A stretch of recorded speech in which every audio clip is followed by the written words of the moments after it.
Leo Borlovan este în paralel cu acesta.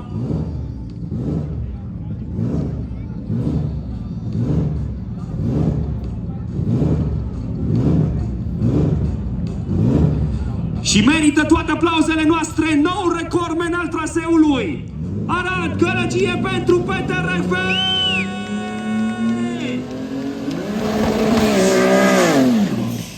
Adam Ciolti se încălzește. PTRF, vă spuneam, nou deținător al recordului traseului. Extraordinară trecerea, 6-7 timpul său. 6-7 pe acest run, super trecere pentru Festerman Drag Racing Team. Hai să vedem ce va face Adam Ciolti. Momentan nu a coborât în 7 secunde, are însă toate elementele pentru a face asta aici. O pistă impecabilă, o mașină pregătită excelent. Adam Ciolti, așadar, se aliniază acum.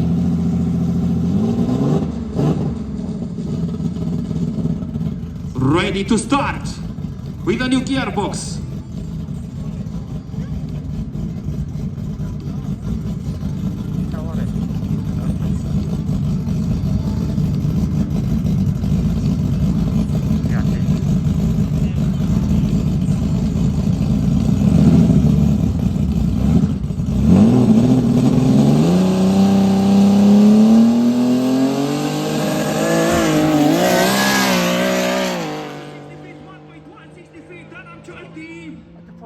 Intermediar și 7-6, 7.6 for Adam Ciolti.